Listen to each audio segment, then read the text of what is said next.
नमस्कार, मैं हूं आपके साथ मयंक। देखिए, एक बार बार मुझसे ये सवाल पूछा जा रहा है कि नॉर्थ कोरिया के जो लीडर हैं किम जोंग उन, इनका गाज़ा को लेकर क्या रुख है। ये बार बार दर्शकों ने मुझसे सवाल पूछा।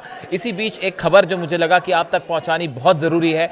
देखिए, सोशल मीडिया पे एक पोस्ट बहुत तेज़ी से वायरल हुआ जिसको 20 मिलियन लोगों ने देखा और उस पर अपनी प्रतिक्रियाएं दी हैं। और ये पोस्ट में क्या बात कही गई थी, ये वायरल पोस्ट में ये बात क्लेम की गई थी that North Korea had threatened to send troops from Ukraine to launch a nuclear strike on Tel Aviv if Israel harmed Swedish activist Greta Thunberg while on board the Gaza Summit flotilla.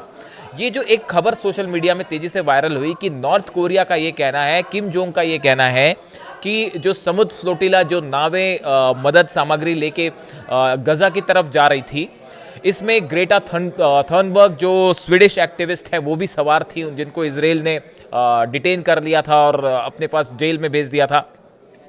इनको लेकर बताया गया कि north Korea ने ये कहा है कि अगर इनको डिटेन किया गया तो इजराइल को निशाना बनाएगा नॉर्थ कोरिया। और गजा को लेकर बेहद नाराज है किम जोंग उन। और उन्होंने ये भी कहा है कि जो यूक्रेन में सैनिक भेजे गए हैं रूस की मदद के लिए, उन सैनिकों को इजराइल रवाना कर दिया जाएगा। इस तरह की बात सोशल मीडिया में ऐसे दावे किए गए, जिसके बाद लाखों लोगों ने, बल्कि करोड़ों लोगों ने उस पोस्ट को देखना शुरू कर दिया।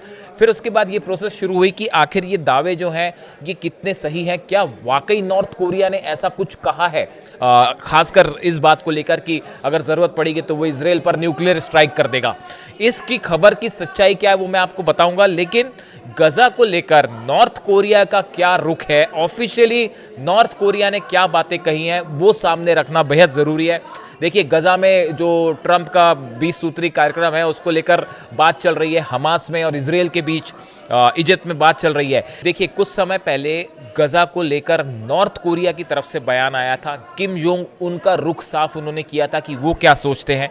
जब नेतन्याहू गवर्नमेंट ने ये फैसला किया था कि गजा में जो है ग्राउंड ऑपरेशन होगा और हमले होंगे, तब जो है वो नॉर्थ कोरिया की तरफ से ये कहा गया था इस नेतन्याहू के इस फैसले को लेके, a decision of the Israeli cabinet on the complete occupation of Gaza strip of Palestine is clearly a act of violation of international law. ये वहाँ के जो स्पोक्स पर्सन है फॉरेन मिनिस्ट्री के नॉर्थ कोरिया के, उन्होंने ये कहा था कि ये अंतर्राष्ट्रीय नियमों के खिलाफ है। The spokesperson said that this decision plainly shows Israel's gangsters like intention to seize the internationally recognised territory of Palestine.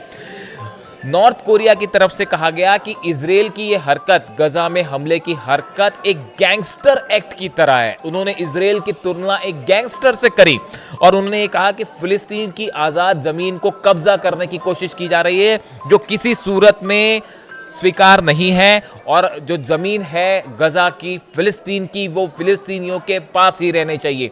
ये नॉर्थ कोरिया की तरफ से दूसरा बड़ा मैसेज दिया गया था। तीसरा बड़ा मैसेज जो दिया नॉर्थ कोरिया ने, उन्होंने कहा Pyongyang bitterly denounces and reject Israel's criminal act of seizing territory which aggravates the humanitarian crisis in Gaza Strip and wantonly violates peace and stability in the Middle East region. North Korea की तरफ से ये कहा गया कि जो गजा की ज़मीन हथिया रहा है इजराइल, ये पूरी तरह से मानवता के खिलाफ है और यहाँ पे इसकी वजह से ह्यूमैनिटेरियन क्राइसिस खड़ी हो जा रही है। पूरे मिडिल ईस्ट को इजराइल अनस्टेबल कर रहा है, जिसे किसी हालत में स्वीकार नहीं किया जा सकता। ये बड़ी बातें नॉर्थ कोरिया की तरफ से कही गई। चौथी बड़ी बात जो किम जोंग उन की तरफ से कही, we strongly demand that Israel immediately stop illegal armed attack on Palestinians and completely withdraw from the Gaza strip.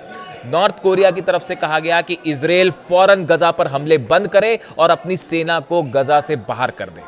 ये बात नॉर्थ कोरिया की तरफ से कुछ ही दिन पहले कही गई थी। 4 अहम बातें जो सीधा सीधा बताया जा रहा है कि ये किम जोंग उन का फैसला था, स्टैंड था गजा को लेकर। तो बार बार ये पूछा जाता है कि नॉर्थ कोरिया का क्या स्टैंड है। नॉर्थ कोरिया का स्टैंड बिल्कुल साफ है।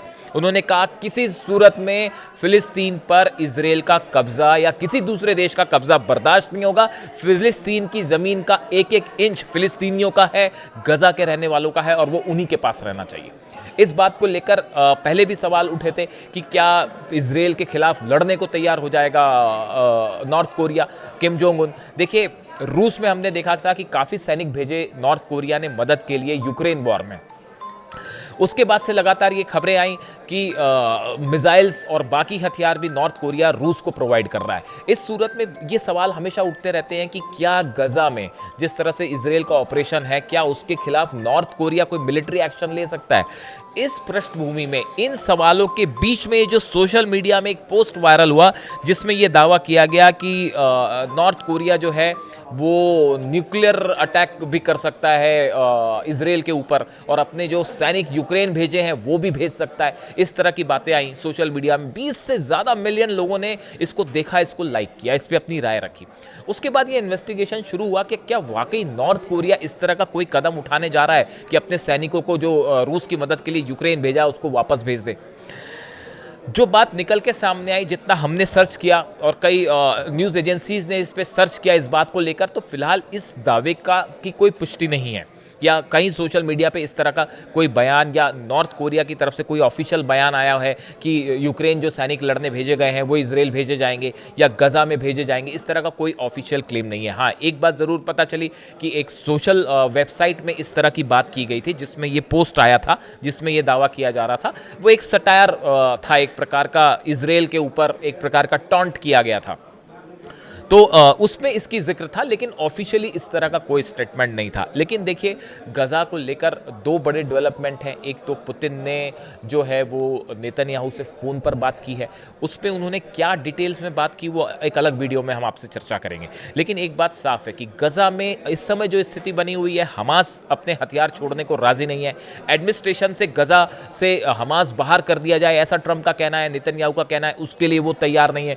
पुतिन साफ कर चुके हैं कि हमास को एडमिनिस्ट्रेशन का हिस्सा बनाया जाना चाहिए, तभी वहाँ पे सिक्योरिटी होगी। पूरी तरह से पीस अगर आप चाहते हैं तो हमास को भी उसमें शामिल करिए एडमिनिस्ट्रेशन में।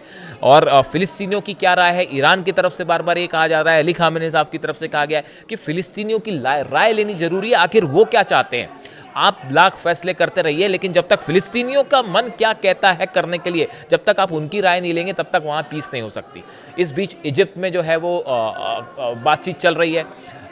इजराइल के प्रतिनिधि हैं वहाँ पे, और स्टीव विटकॉफ भी हैं मौजूद, अमेरिका के जो एनवॉय हैं जो इस पूरे मैटर को देख रहे हैं। इसको लेकर क्या कोई सहमति बन पाएगी, ये ऐसा सवाल है जिसमें अभी फ़िलहाल एक सस्पेंस बना हुआ है। लेकिन एक बात तय है, गजा में जो भी फैसला होगा उसमें पुतिन का बहुत अहम रोल है, उसमें अली खामेनी साहब का बहुत अहम रोल होगा, उसमें चाइना और नॉर्थ कोरिया भी अब अपना अपना एक बड़ी भूमिका निभाने जा रहे हैं एडवाइस के लेवल पे। भले डायरेक्ट संपर्क ना हो नॉर्थ कोरिया का गजा को लेकर, लेकिन जो डेवलपमेंट्स हो रहे हैं ईरान को लेकर, देखिए ईरान और अमेरिका एक बार फिर आमने सामने है, खासकर न्यूक्लियर प्रोग्राम को लेकर, जो कभी भी एक बड़े जंग की तरफ बात बढ़ सकती है।